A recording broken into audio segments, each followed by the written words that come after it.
Well, the world is a dumpster fire. Nothing here makes sense. And you vacillate to crippling fear, the constant self-defense.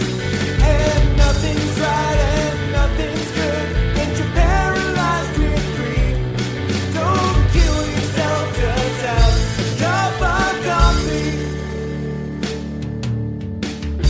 Welcome to Coffee Over Suicide, the dramedy podcast about mental illness and choosing life over death, one cup of coffee at a time. I'm your host, Chris Parker Howard. Did you have a great Halloween out there? We're in November now, so it's half off candy at all of the grocery stores. So if you didn't have a good Halloween, it's never too late. You know what? Honestly, you can always do whatever you want. There's a thing that they teach us all the time, that if you follow the rules, it all works out great. But once you become an adult, you kind of get to know that some of that is complete bullshit. Following the rules all the time is safe, is what it is. But safe is not the same thing as fine. Safe will get you from point A to point B without any bumps or bruises. But bumps and bruises give you stories to tell. They give you something to think about. So I say, go out there, get some bumps and bruises, take some chances. I'm not saying to be reckless. I'm just saying believe in yourself a little bit more and see where it gets you. That's all I'm saying. I believe in you. Now, today on the show, we have got Alexander Bjorn Vargas.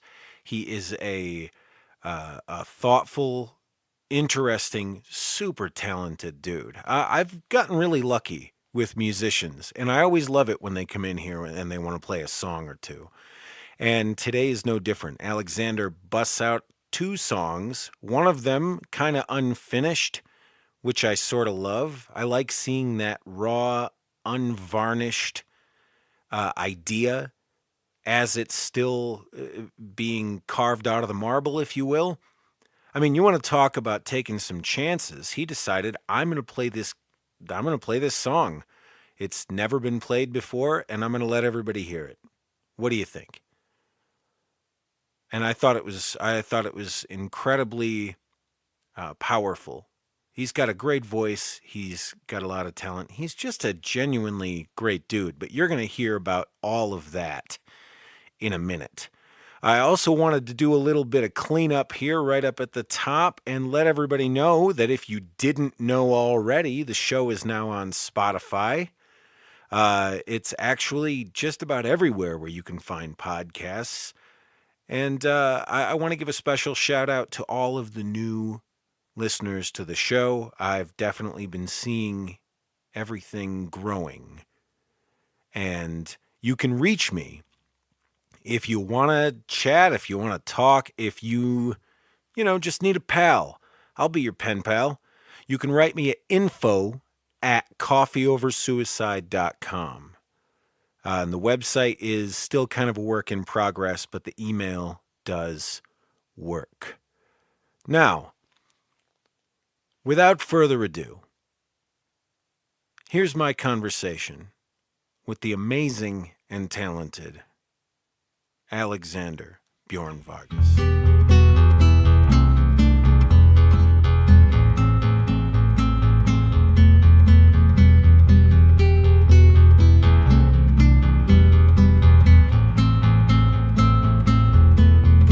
Oh, God. It's a good thing we're drinking. Yeah, there's a lot to unpack right there. So, Vargas, where does that come from?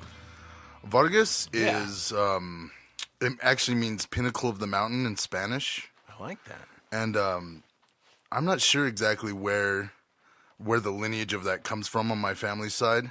Mm-hmm. Well, my grandfather kind of was estranged from the rest of his family. He came up here to the United States by himself when he was 6. Yeah? Which, we're talking about all this stuff going on with immigration right now. Like, that takes a lot of balls to just be like, yeah, I'm leaving my family and I'm going up to America. Well, fuck. I mean, so what kind of a man? I have so many questions about that. I bet you do too. Like, what kind of? So when they tell that story, I mean, what was his whole deal? What was going on at 6 years old that he was like, I got to get the fuck out? He never said a lot about it, but it was definitely like abuse going on, familial abuse. Yeah. He was from a little town, more southern Gulf of Mexico. It was a little fishing town. He didn't talk that much about it. Yeah, I bet. And he didn't talk much about his journey. I mean, it took him a while to get up here. Yeah, I mean the incredible. I mean, not only bravery. I mean, set that aside for a minute, but the tenacity. I mean, there are full-grown adults that don't make it. So that's bananas. Yeah, I mean, I don't even know if it'd be possible for a kid to do that nowadays. I mean, things were dangerous back then, but it's a lot more dangerous down there now. Yeah, certainly. So your family lineage comes from Mexico. I'm half Mexican and I'm half Norwegian. I'm a Norway Jose. Well, I mean, I know what your next T-shirt should be. It's been interesting. I'm second generation on both sides of my family, so the immigrant thing is big for me. And I spent all my summers in Norway, most of my summers in Norway growing up. And it's been a really interesting thing being in two completely different cultures. Yeah. Like Norwegians. Well, first of all, I'm built for drinking, both sides. It's a Norwegian joke that we taught the Irish how to drink. So which side of the family is which? My mother's side is the Norwegian side. Okay. And my father's side is the Mexican side. You still good with your folks? That's a lot. I am. Yeah. There's been a lot of there, and basically my mother's estranged from everyone except for me. Really? And I'm kind of, other than her Norwegian side, the only person that's there in her life. Huh. So that's kind of a lot. I take it your folks aren't together then. No. We're talking like restraining order levels. Wow. Of, yeah. Yeah. Norwegians are crazy, man. You have no idea. So that's pretty intense. I mean, is that recent, or was that something you grew up in?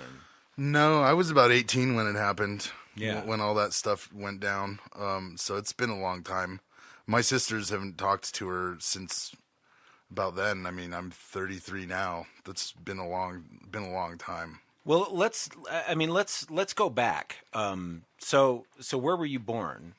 I was born in Boulder. Boulder. Yeah. Nice. Well, that explains the peace and love vibe that I get off of you. Yeah, and you said that you got sisters. Yeah. I have a middle sister. I'm the eldest. Mm-hmm. I have a middle sister, Elena, who's kind of the one who has her shit together. Mm-hmm. And then I have a little sister, Miranda, which is also a Gemini. This is interesting. I kicked my mom so hard when I was inside of her that I broke her rib. And then Miranda, who's also Gemini, and we always joke in the family. My dad always says me and my 5 children. But she broke the same rib. Oh my God. And we're like two sides to a coin. It's almost like we were supposed to be one being, but we decided to have fun with it in this lifetime. Nice. So you're close with your siblings. Extremely close. That's excellent. See, I've got a different experience with my siblings entirely. And I'm not really sure where that comes from. I was thinking about that earlier today. I'm kind of close to my parents, but I guess I don't talk to anybody else in my family all that much. And so whenever anybody has family and they're close with them, I'm always fascinated by it. Because my brother was. He was a real problem for a lot of years. He's older than me. I was the youngest child, and so my brother was a real piece of work. And we didn't get along, is putting it nice. It was just constant beatings from him. Yeah. But it was like he had that whole thing where it was like, I'm trying to make you tough, that whole thing. And so when he split for the Army, I was like, good. Bye. Okay, bye. Yeah, you're not here to kick my ass anymore. So that's great. And then he split, and then now I see him maybe once every fifth Christmas or at a funeral. Yeah. It's strange. It's pretty strange. I don't think I've spoken to him in like maybe 7 years or so. But I don't really feel much of anything anymore. Like, I've forgiven him for all that other stuff, because I mean, that was childhood, that was kid stuff. Even the bullying stuff that he was going through. Like, you know, he was a kid trying to figure out the universe the way that kids try to figure out the universe. Once you become an adult, you have a responsibility to try and repair some of those things, you know, like the tendencies that you might have, or the anger issues that he had, or whatever. He, you know, and I think he did, more or less. Weirdly, I think the Army was really good for him in a lot of ways. But there's still nothing there. He's just some dude that went in the Army that I don't know. Yeah. So whenever anybody has siblings that they like, I'm always really fascinated by that, because that just hasn't been my experience. Yeah, I mean, it's been really interesting because I'm also in this in-between world, and for a long time it was a real source of hurt that I still talk to my mother. Mm-hmm. And that actually took a few years to heal, especially with Miranda, my littlest sister. Yeah, so, I mean, and we can tread as carefully as you'd like to, but, like, what was the... I'm not going to ask what the inciting incident was, but like... I guess, like, what prompted that? Like, that's a really tough thing to ask, isn't it? Yeah, let's just say that there was substance abuse involved, and a lot of screaming. Yeah. My mom wasn't strong enough to be physical. She tried to be physical with me a few times, but I'm a big dude, and yeah. I kind of just laughed it off, and she Yeah. didn't appreciate that. I don't know. I've just always had this thing of feeling my heart, and even if it's a tough thing, like doing what I think is right. And my sisters have come to respect that about me. Yeah, well, I mean, that's a respectable position. I mean, and I definitely appreciate that the subject is sensitive.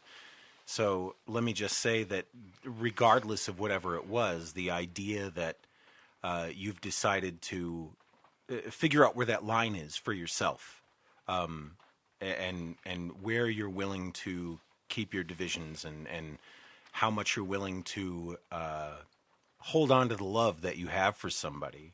I think that can be pretty important. It's taught me a lot about respecting boundaries, and it's taken a long time to figure that out too. Yeah. I mean, especially we're coming up on the holidays. That's always a really rough time, you know? Yeah. Really rough. And like, yeah, it's forced all of us to grow up and to look at boundaries and look at what's healthy and what's not. And I mean, that's something I still struggle with. I think that's just a human struggle. Yeah. I don't trust somebody who doesn't have a little bit of that struggle in their life. Yeah, because they're probably hiding something. Yeah. If you got your shit completely together, there's some skeletons there. Yeah, definitely. So when did you first decide that you were going to pick up the guitar? Fuck. I think my dad knew this before I did. I think he always knew I was going to be a musician. The first picture of me picking up a guitar is my dad's American Fender Strat. It was a cherry red. Oh, wow. He still has that guitar. Really? And I think I was like 3 years old, and I had like 70s cans on. Yeah. From his rig, and I'm just strumming just nonsense. Horrible nonsense. Yeah.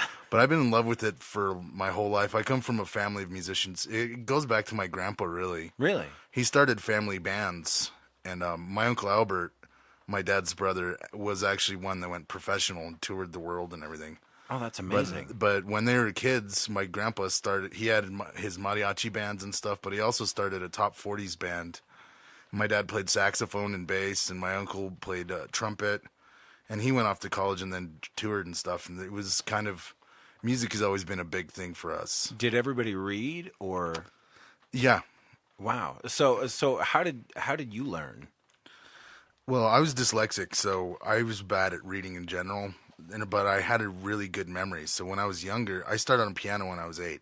Oh, yeah, that's the foundation for Yeah. everything. If you learn piano, you can learn anything.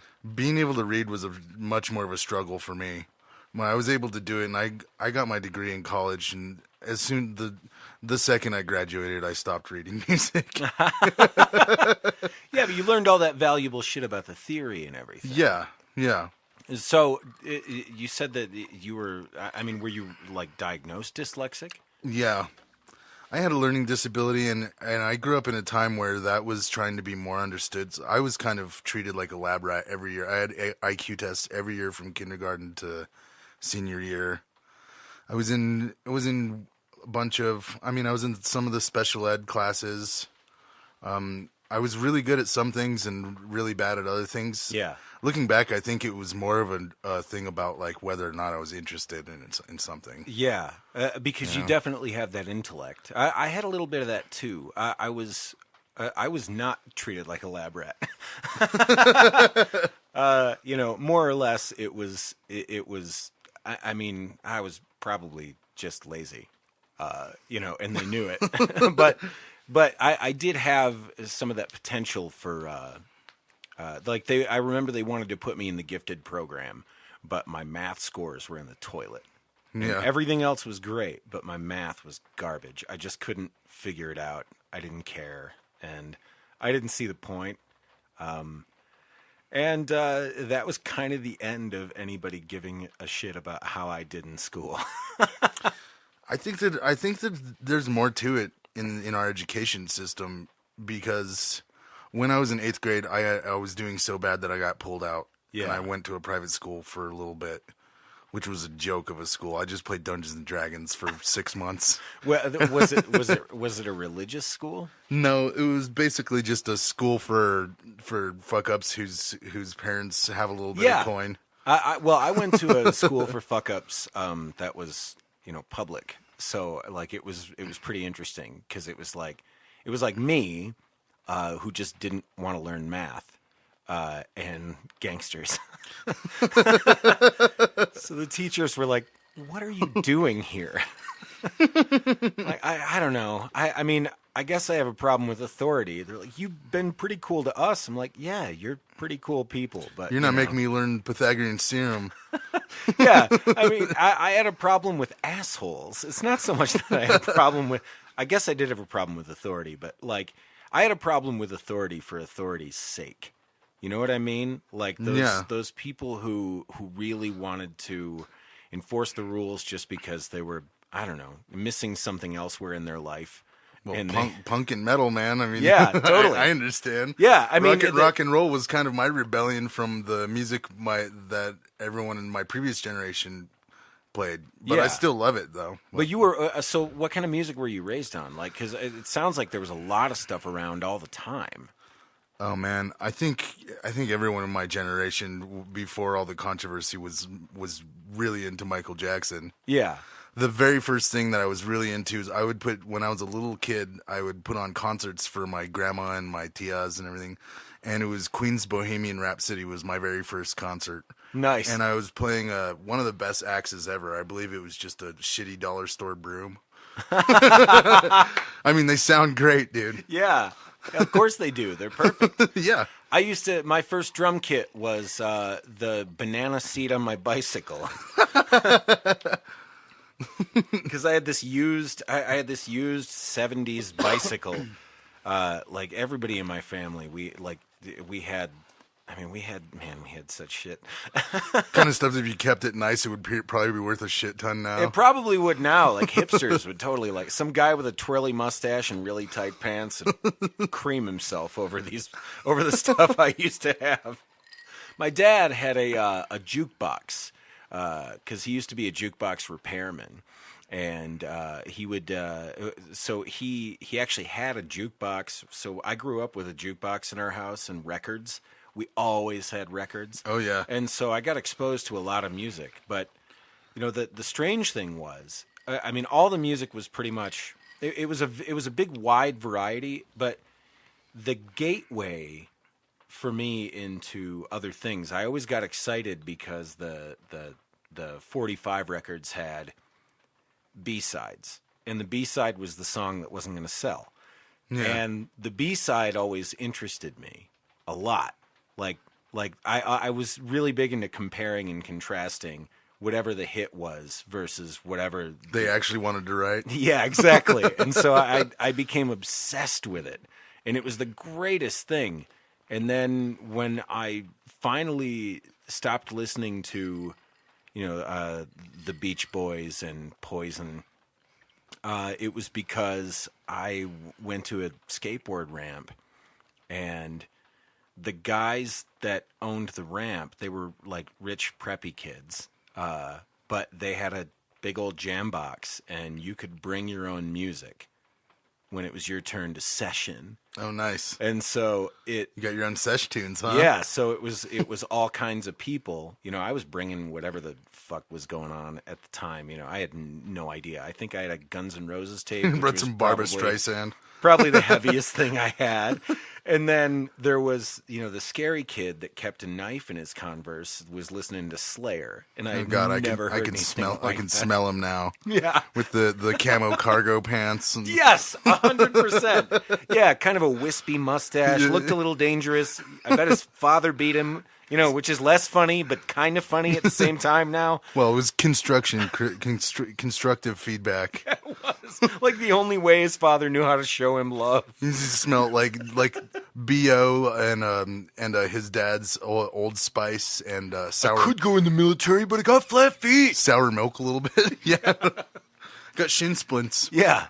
So that guy got to play Slayer, and then I started hearing punk rock, and it was like, it was all the shit that I was raised on, but faster. Yeah, that's what I want to know. Is like, was there a moment that clicked for you where it was just like, yeah?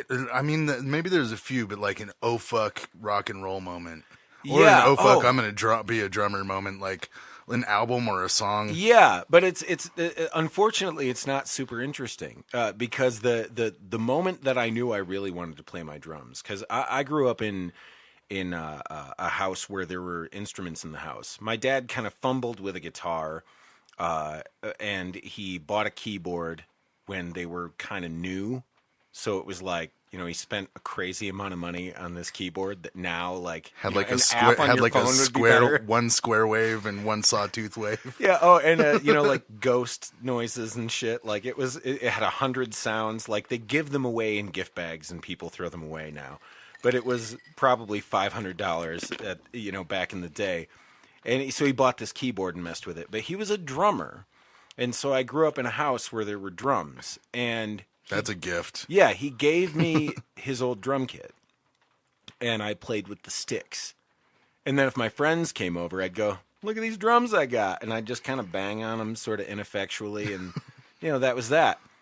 And then it was like right around like, 1991, 92, where, the alternative thing started to take off.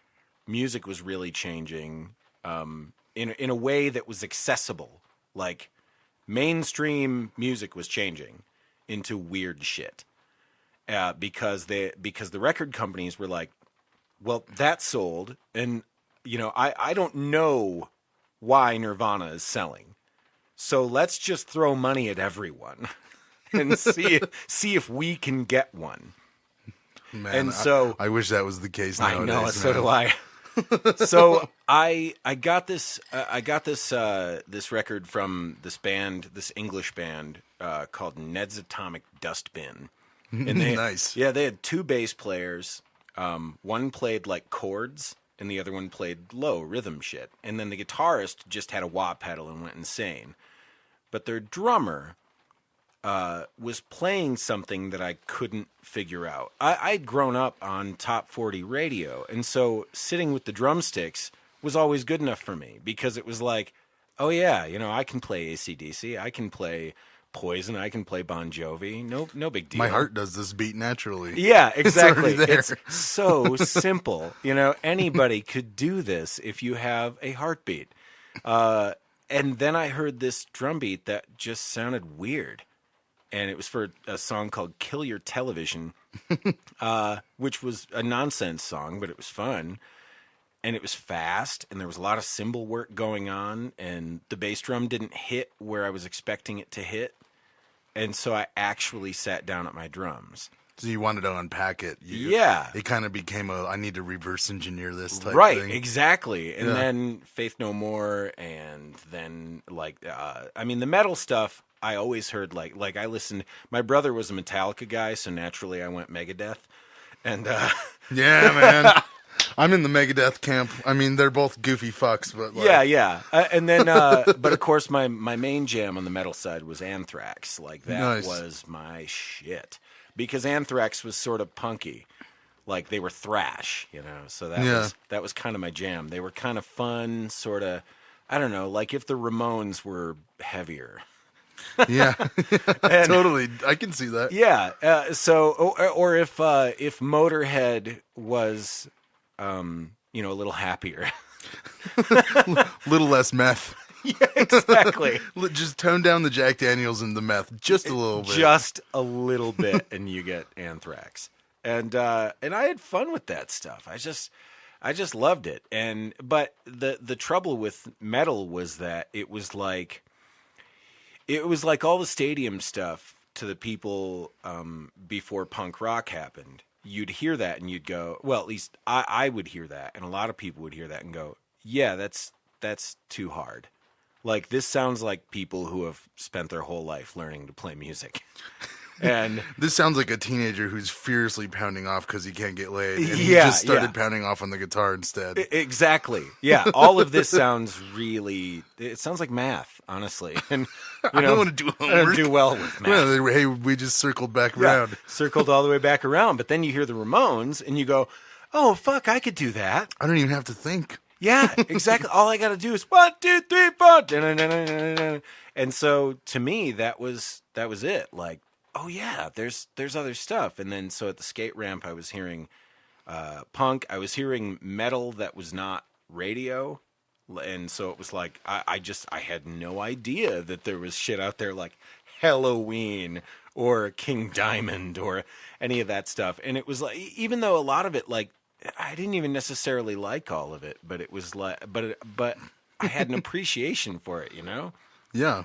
Yeah. So like what was the thing that really lit your fuse? I think I can name a few different moments in those progressions. The first one, definitely Bohemian Rhapsody. Yeah. And talk about virtuosos. It's cliche, I know, but like back then it wasn't as, it was just like, and it was even before Wayne's World. I liked it before Wayne's World. Right. Yeah. And then, Superstition by Stevie Wonder. When I was probably about 13 years old, I worked for my dad's landscaping company all summer so that I could buy a synthesizer.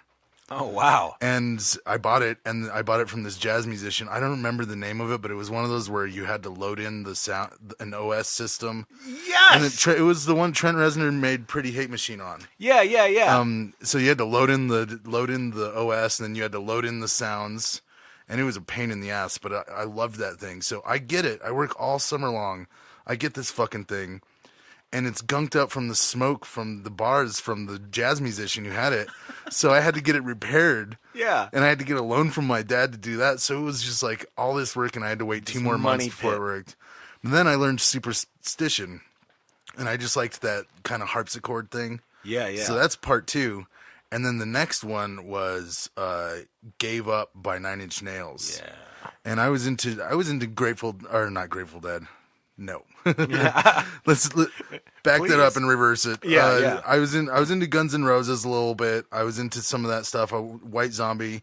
Then 9 Inch Nails, that song hit me. The very first time I heard it, there was just something about this one little synth line. Yeah. That was like, I need to unpack this. And that's when I started getting more serious about that. And then the next time was my mom came back from Norway when I was, I think, like 15. And brought me, she's like, my cousin Helena's a professional painter there in Norway, really crazy, just, you would love her, she's amazing. So she sent all these albums back to me. Some of them kind of sucked, but there was this band Dimmuborgir, who's Norwegian black metal. Yeah. And like the first time I heard that, I was just like, at that point, I was into more American stuff like White Zombie and stuff like that. Yeah, yeah. And it was hard, and I thought that was hardcore. And then all of a sudden, we're getting into blast beats and just demon screeches and like just machine gun guitars, and I was just like, it just challenges. I remember just being like, whoa, I didn't even know this was possible. Yeah. And then I got really deep into like Dying Fetus and Cannibal Corpse and Deicide and all that like Hate Eternal, all sorts of shit like that. But like, and then so I really started playing in bands. The first few bands I played in for a while were all like a mixture of death metal and black metal. And because I was already playing keyboards, I could write for that kind of stuff, and I found a classical keyboardist named Stu. Uh-huh. And so I was singing in Norwegian, and we had the keyboards and stuff, so we were more black metal than anyone else in Denver, that's for sure. It was like this kid who looks Mexican speaking Norwegian, making classical arrangements to blast beats, and so Yeah. like that's kind of like, that's when I like made my proper entrance into being in bands, and I've been in bands ever since I was like 14. That's amazing. Yeah. My uncle was a notary, and Yeah? you had to get if you were that young, you had to get this special permit for each bar to work at the bar that had to be notarized. And that's the way they kept kids from playing. But my uncle was a notary, so he would just stamp every fucking one for me. So I was playing in bars like, I remember the 15th Street Tavern. It's not there anymore. Like, man, I partied at that place a lot of times. And I found the loopholes. Yeah, I remember that I was playing in bars pretty young myself, but the thing about playing in bars a lot of times is that when you're young, it's a really good excuse for the place to fuck you over. Oh, yeah. Hey, kid, we'll give you one beer and then don't say anything, and that's going to be your payment. Right. Or like a slice of pizza. Or they'll tell you that they're going to pay you, and then you'll play, and they'll say, "Get the fuck out of here." Yeah, what are you going to do? talking- That's yeah, happened. exactly. That's happened to me more times I'd like to admit. Yeah. Ugh. So with everything that has happened with all of that stuff, I mean, I can imagine that a lot of that presented a difficulty for you, and so the music gave you somewhere to put those things. But I mean, so Absolutely saved my life a lot of times. So where were you at when you realized that your life needed saving? Probably when I broke my mom's rib in the wound. When you get out of here, you're getting an ass whooping.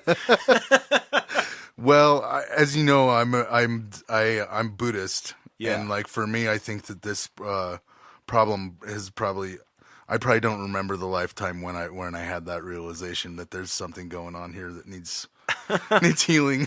Yeah, but how did you land on Buddhism? Like, especially you're the Mexican Norwegian black metal guy. Who's Buddhist Yeah.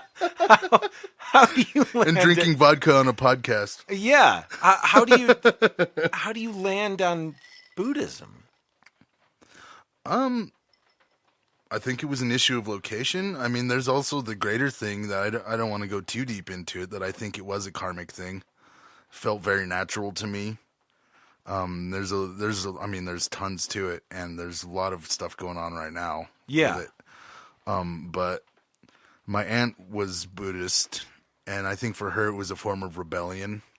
On my Mexican side. Yeah, sure. And, I imagine there's a lot of Catholicism. Yeah. Well, it's a weird mixture of Catholicism and shamanism and the brujeria stuff in my family. I think it was just like it was just cosmically what was meant to happen. There's a lot of Tibetan refugees and lamas in Boulder. And I was born in Boulder, and I ended up being around that a lot and learning from different people. And it just made more sense to me than other things. I was always obsessed with history and religions. Yeah, me too. If I wasn't, I've always said if I didn't want to be a musician so goddamn bad, I'd probably be a history teacher. Well, you could do both. Yeah. I mean, use your music. Dr. to- Jones did it, right? He'd go out in the world and then he'd.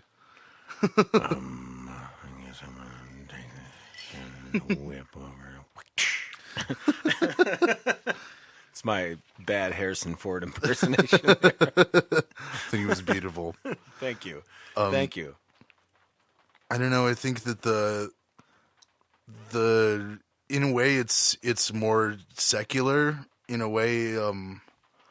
It being more about being compassionate and helping others than worshiping anything, and Yeah. and also the thing about being in the now rather than focusing on some sort of promised land after you die that might not even exist. Yeah. was very appealing to me. Yeah. Of like, it just made sense to me of like, I don't want to focus on something that might not even exist when there's all this abundance and beautiful things available right here. Yeah.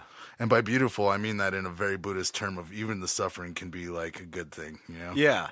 And that's a real mind fuck to wrap your head around. I just had another person in here, Haley Driscoll, and she and I had a conversation about her road to Buddhism, and the little bit that I know from the little bit that I've studied in Buddhism. Yeah. And I've always found Buddhism very fascinating. And the thing that I've always liked about it is that it doesn't purport to have the answers. And I think that's a lot of balls for a religion. The thing that always struck me about it is that it seems like a collection of ideas, and it's designed to make you think versus designing around stopping you from thinking. Yeah. Now, I'm going to go to Ghostbusters right now. Because this is a big part of my life. Yeah. Ghostbusters was a huge thing for me. It was with every kid around my age. But, hell yeah. But I was always very, like, spiritual little kid. I was very into that stuff. And what Ghostbusters showed me was that science and spiritualism can be the same thing. They can be married together. Yeah. And maybe there's things about that are unexplainable that people just put into one category, that it's just that we don't have a full understanding of it yet. Sure. Now, the reason I'm going from Buddhism to Ghostbusters is to go back to it, that one thing, the way I've come to understand it is that Buddhism is kind of like a collection of spiritual scientists who've been pooling their knowledge through practice and through experiences into this thing called the Dharma, and it's kind of like this collection of data. Yeah. But it's still all about, like, you're also a scientist. You have to have, like, the scientific mind about your experience and meditate and dissect it and see what's really going on here and trust your own data. And that's one of the things that's really appealing to me about it. Yeah. It's like a collection of spiritual scientific journals going back 2,500 years. Yeah. I mean, of course, there's also dogma and there's different forms of Buddhism, and it has problems like any other one. Right. But Of course. But it has a lot less problems than a lot of the others, that's for sure. So, I mean, going back to part of that piece of your journey, I mean, you talk about various bits and pieces where the Buddhism was essential in saving your life, and the music was essential in saving your life. But what did you need to be saved from? Were you a particularly troubled kid? well, yeah, definitely a dark kid. I was I think a lot of it comes from abuse growing up. Not physical as much as emotional abuse. Yeah. verbal abuse, a lot of disassociation from my mother. Sorry, Mom, if you ever hear this, but I'm an open book, and you know that. Yeah, there was a lot. There was a lot there that still hasn't fully healed, Yeah. and it's gonna be a lifelong journey. I mean, for a while I worked for a Buddhist organization, which shall not be named, but there was a few years where I got to do about 4 months of meditation retreat a year, and without all those times and without all that really intense, month-long silent retreats, I don't think I would have been able to have a relationship with my mom and help her heal. And that's an important thing in my life. Without getting into detail, yeah, there was a lot of abuse. And also, I think having a learning disability, but also being such a creative kid, and maybe also like falling in love with my sadness a little bit. Yeah. I think that I've always found, maybe that ties into the Buddhist thing of life is suffering, and being in love with those experiences because they make you feel alive. Yeah. No, totally. I had that exact same thing. I mean, I was depressive from a very young age myself. And so, especially when you're young and you're not quite sure how to manage those things, figuring out how to use your emotions correctly is really difficult, because there's not really a one-size-fits-all approach. You've really got to take all of the approaches that other people give you and try them for yourself, and then modify them for yourself. And so for you to see something out there like music that's dark or sad, or films that are dark or sad, and to have those things speak to you and start clinging to those things, because finally something is touching a part of yourself that you felt like was alien and alone, the part of yourself that is the part that you wish would go away, the part that you wish you could expel or have exorcised, by a priest, and then you hear something like a piece of music that speaks to that sadness, that event that happened to you, that thing, and suddenly you're not alone. The world is bigger, and so while it simultaneously touches the thing that makes you feel bad, you feel better. And it's difficult to explain that to anybody. Yeah. Yeah, like some of the times I felt most alive was when I was most suicidal, in a weird way. Yeah. And it's in a very strange way, like feel so much more acutely aware of my body, and it's really interesting. Yeah. I've always thought so. I think that more people have, not necessarily. I think that there's a difference between, suicidal thoughts and a compulsive suicidal ideation. They're completely separate things, but they're in the same kind of Venn diagram of stuff. And there is something about it that, man, it's a difficult thing to explain to people, because there is a sense of being alive. It's almost like it's almost like your personal Evel Knievel moment, like I'm gonna live through me. I'm gonna see how far to the edge of the Grand Canyon I can take this fucker, and see where it goes. And then, I mean, you get older and hopefully you learn better, but I understand why people get there in the first place, because there is almost something more life affirming about getting to the brink and coming back than never seeing the edge. Yeah. definitely. I have a little song that's almost like a half song right now. That's right on the nose with this. If you want to hear it, You want to play it? Yeah, it's pretty short. Let's if play you- a song. If you're down with that. Yeah. So this song is actually inspired by a mixture of a few of my lovers and my mom, and it's well, maybe I'll just shut up and play it. Well, that's not Freudian. Yeah. I don't know. Sigmund Freud? The fruit, dude.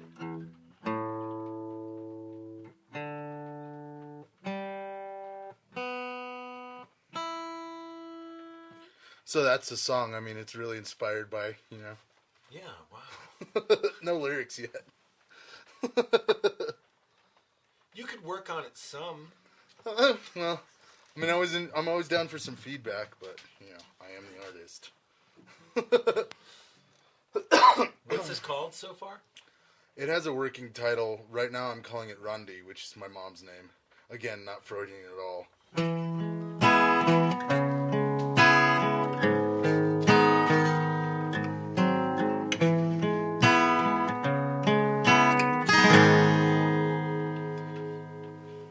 She says I feel like shit today. This life is overwhelming. She says I can't, no, I'm not okay. Sometimes I feel like ending. Ooh, so she's not okay. So tired of pretending. Whoa, such a basket case.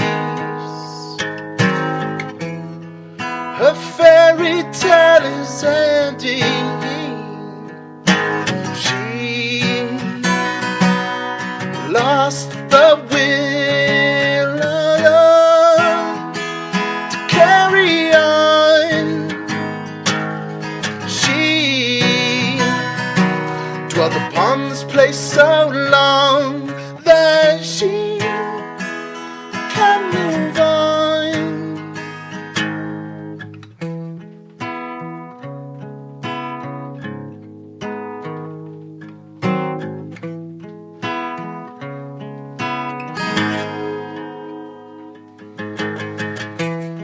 She says I feel like shit today. So tired of pretending. She says I feel like shit today. So tired of pretending.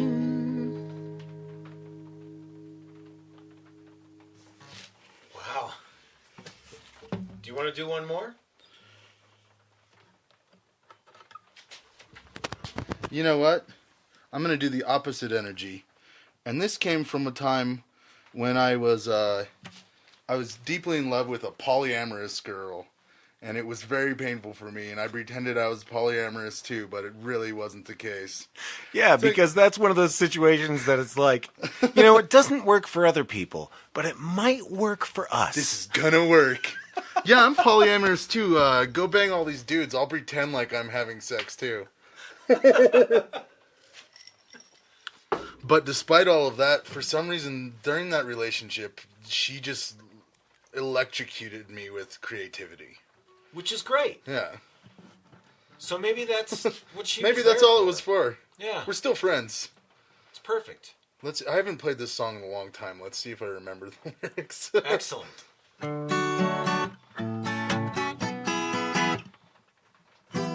Oop, off to a great start.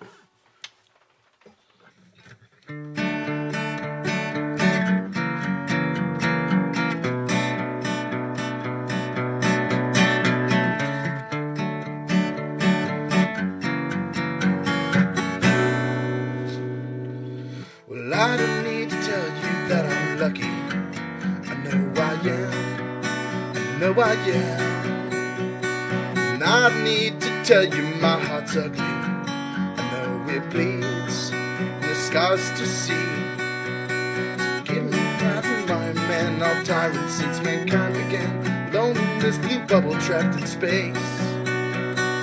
I am all the tallest trees. I'm anger, greed, and jealousy. I am tears rolled down across your face, across your face. Well, I don't know this life is for. I can't share my experience with you.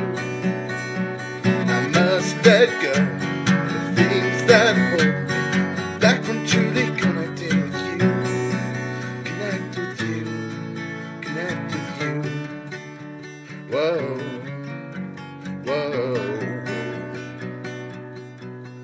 whoa, whoa, whoa, whoa.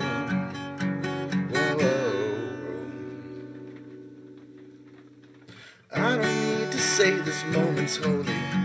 Just look outside, the stars in the sky. And I don't need to say that you are lovely. I know you are, and so am I. Give me time and give me space. I know I'm such a basket case. Nothing left to lose, so now I'm free. I give you all you gave to me. Compassion, love, and sympathy. Tired of being everything but me. Now you see that I don't know what this life is for. If I can't share my experience with you, I must let go the things that hold me back from truly connected with you. Well, I don't know what this life is for if I can't share my experience with you. And I must let go the things that hold me back from truly connecting with you. Connect with you, connect with you.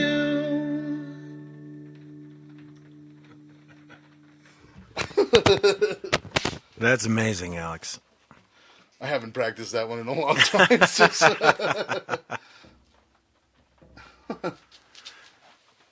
Well, it sounds like you've really found a way to get in touch with everything and to make a lot of peace with a lot of the struggles that have come up in your life.